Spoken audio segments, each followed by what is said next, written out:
Danielle Marsh was 40 years old on the night she dropped her fork at her own 12th anniversary dinner and reached beneath the table to find her husband's hand already there, resting on her best friend's thigh like it had rested there 100 times before.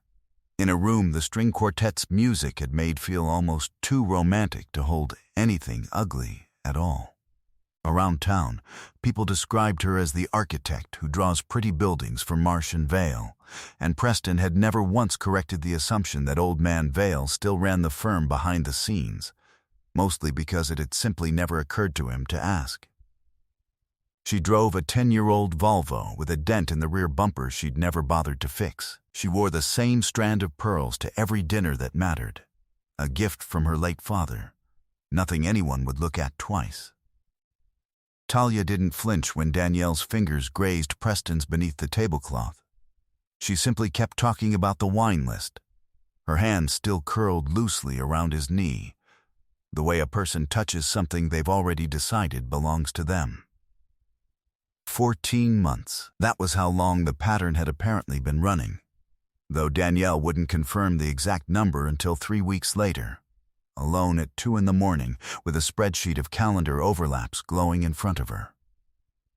What neither Preston nor Talia thought to ask, not once in 14 months of careful arrangements, was who actually held the deed to the restored 1890s building they were sitting inside that night, sipping wine Danielle had personally selected for the cellar 3 years earlier. What happened over the rest of that dinner? Calm, unremarkable, entirely ordinary to anyone watching, would end up costing both of them far more than they had spent planning it. Before we jump into the story, comment where in the world you are watching from and subscribe, because tomorrow's story is one you need to hear. 6 months before that dinner, Danielle's mornings had a rhythm nobody in her life had ever bothered to interrupt. She was at her drafting table by 6:30, a mug of chicory coffee going cold beside a set of elevation drawings, sketching in the quiet hour before the office phone started ringing. Her father, a contractor who had built half the porches in their old neighborhood with his own hands, used to tell her, "A good building doesn't need to shout. It just needs to still be standing when everyone else's has fallen." She had built her entire career around that sentence, and she had built her marriage around it too, without ever quite noticing the difference.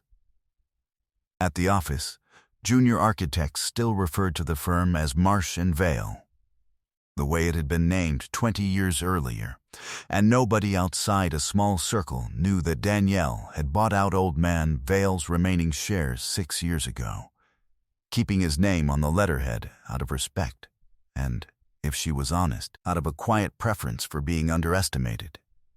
Preston liked to tell people at parties that his wife drew pretty buildings, a description that always got a small, polite laugh, and never once mentioned that she signed every major contract the firm took on, including the one that had restored a crumbling 1890s cotton warehouse into the very restaurant where they now celebrated anniversaries. She kept a single photograph tucked into the corner of her drafting table, her father in work boots, standing in front of the first porch he ever built alone, and she touched the edge of it every morning before she picked up a pencil, a habit she had never once explained to Preston, or to anyone else who might have asked why it mattered.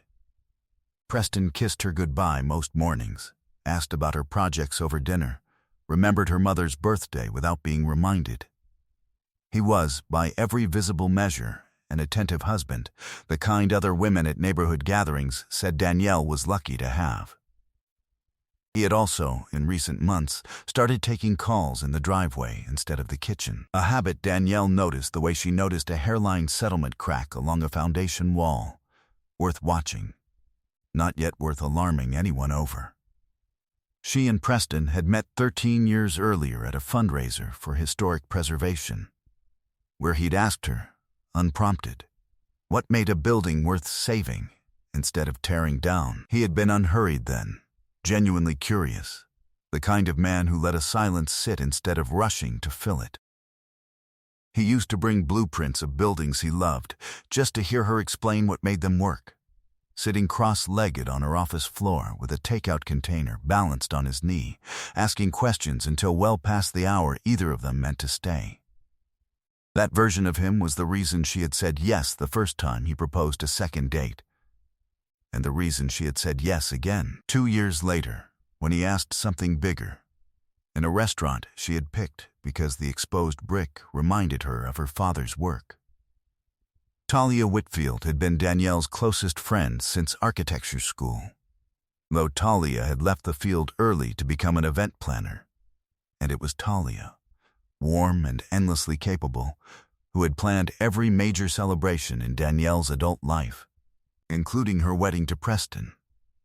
She had stood beside Danielle at the altar in a champagne-colored dress she'd chosen herself, had given a toast at the reception about how she'd known from the start that Preston was the one, and had spent 13 years since then showing up for every birthday, every holiday, every ordinary Tuesday that needed company. It was Talia's idea, in fact, to book the 12th anniversary dinner at the restored Cotton Warehouse restaurant, calling it the most romantic room in Savannah, without once mentioning that she had already been inside that private dining room more times than Danielle knew. In the weeks before the dinner, small things had started to gather at the edge of Danielle's attention without quite announcing themselves.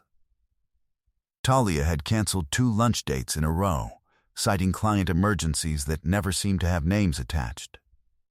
Preston's calendar, which auto-synced to a shared family tablet neither of them thought much about anymore, showed a dinner meeting with a vendor on a Tuesday night that Danielle happened to know Talia didn't work with. Once, folding his laundry, she found a receipt for a bottle of wine from a shop nowhere near either of their offices, dated a day he'd told her he was working late. She said nothing. She simply noted it, the way she noted every small settlement crack, and kept sketching. Sitting at that anniversary table 3 weeks later, feeling her husband's hand still warm from where it had been resting on someone else's leg, Danielle did not gasp, did not confront, did not so much as raise her voice above the sound of the string quartet Talia had hired for the evening. She retrieved her fork from the floor herself, waved off the waiter who tried to help, and finished her entree with the same steady hand she used at every drafting table she had ever sat behind. Her face remained perfectly calm. Her hands didn't shake. She laughed at Preston's toast 20 minutes later and meant, in a narrow and specific way, every syllable of the laugh, raising her glass to a marriage she had already, quietly, begun dismantling in her own mind, because she had already decided, sometime between the fork and the entree, exactly what she was going to do next. 2 days after the dinner, alone in her office after hours, Danielle pulled the building's own security footage her firm had installed during the restoration, and still had administrative access to, since the restaurant's owner-operator was a chef she'd partnered with as a silent investor. She watched 3 months of time-stamped clips from the private dining room's exterior camera, the one meant to monitor the loading entrance, and found Talia and Preston entering together on 11 separate evenings, always after the restaurant's public hours, always let in by a hostess who clearly expected them.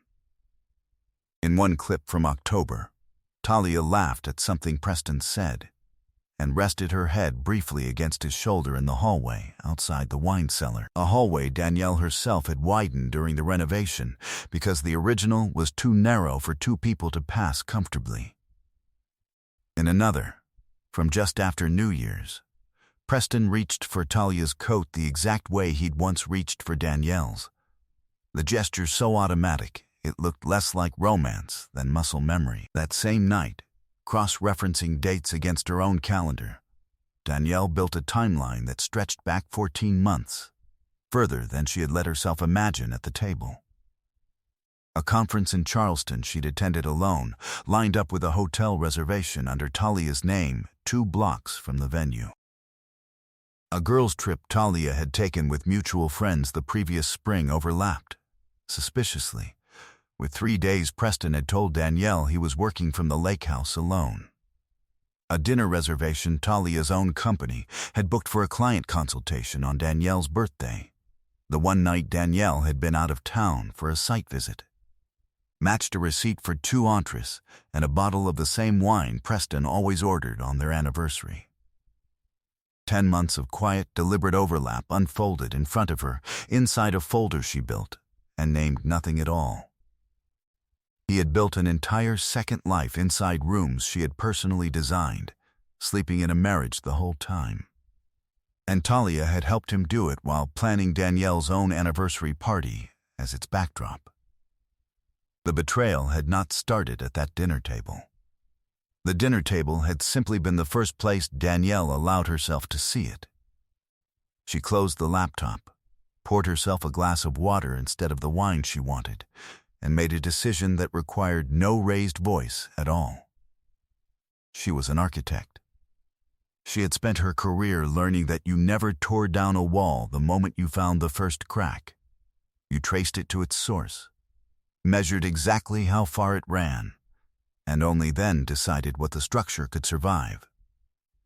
If Preston and Talia believed the dinner had passed without incident, she would let them keep believing that for exactly as long as it served her. 4 days later, Danielle sat across a wide oak desk from Bernadette Cole, a business and real estate attorney who had handled every contract the firm had signed since Danielle bought out Vale's shares. She slid over the timeline, the footage stills, and the calendar overlaps without a word of preamble. Bernadette read for nearly 20 minutes without speaking, then set the folder down and said only, "You own the building they've been meeting in." That fact alone changes every conversation we're about to have. She explained, in the clear, unhurried language Danielle had relied on for years, exactly how the silent investor structure protected Danielle's stake in the restaurant, regardless of what happened to her marriage. Exactly what a clean, well-documented divorce filing would look like with this kind of evidence attached, and exactly why Danielle needed to keep behaving, in every visible way, like a woman who suspected nothing at all. Preparation, Bernadette reminded her more than once, was the only part of this that mattered.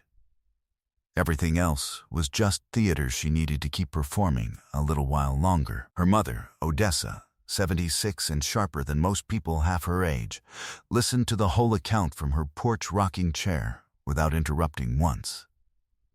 Then she told Danielle something she had never mentioned before.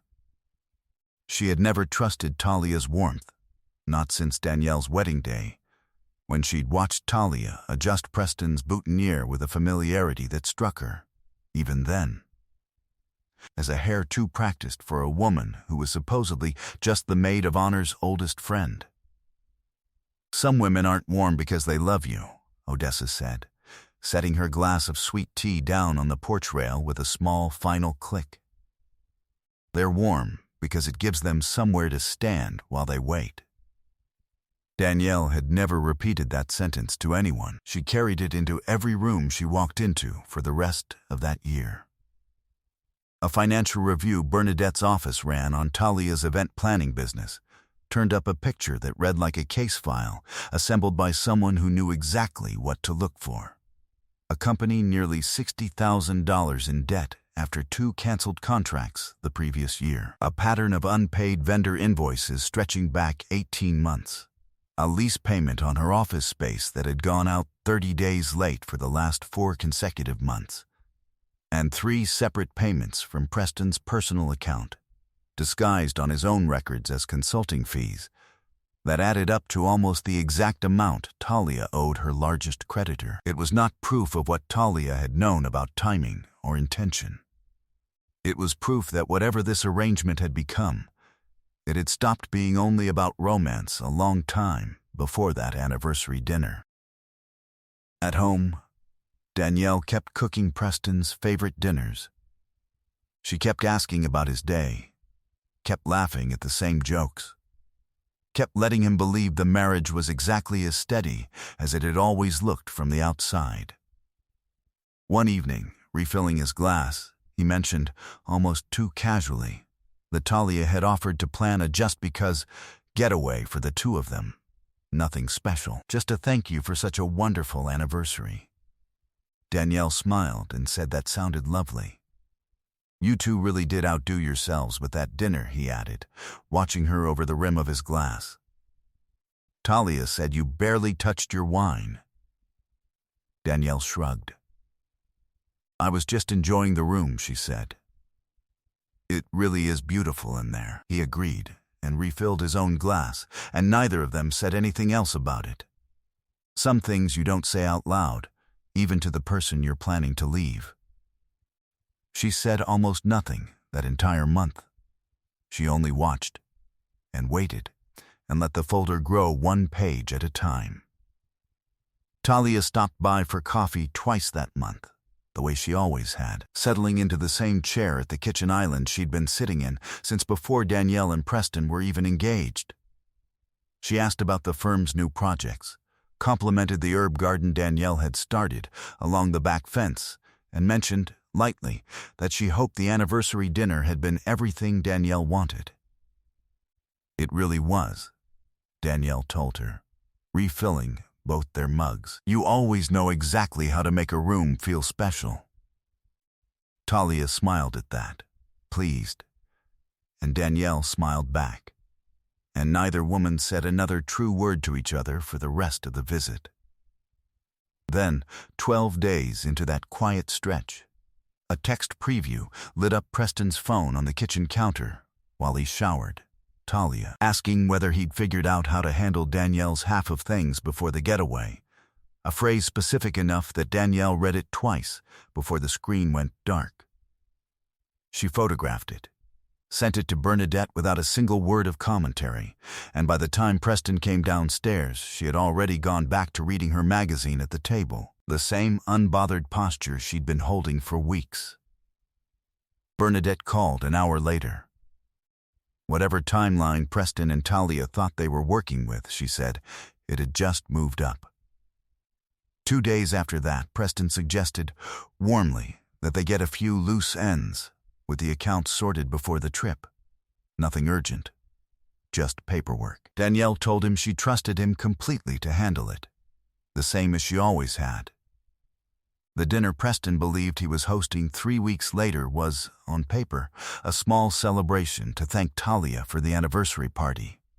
The same private dining room at the same restored warehouse. The same string quartet Talia had insisted on booking again. He arrived early, in the suit Danielle had bought him for their 10th anniversary, carrying a bottle of wine he'd chosen himself, pleased with how smoothly he believed the last month had gone. What Preston did not know, walking through the same narrow hallway he'd walked through 11 times before without ever once noticing how recently it had been widened, was that the room had been reserved not by Talia's event company, but by the building's actual majority owner, and that Bernadette Cole was already seated at the far end of the table when he arrived, a folder resting beside her untouched wine glass.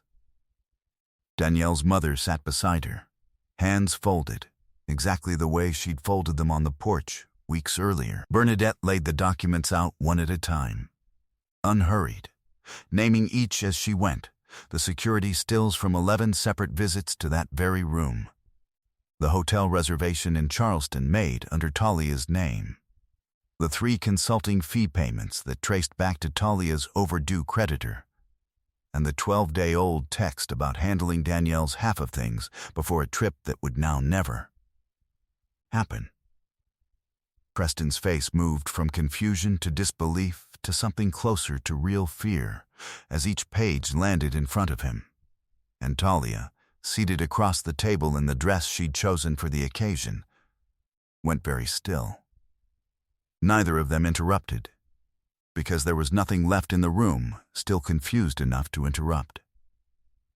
Someone needed to say it plainly, so Danielle did.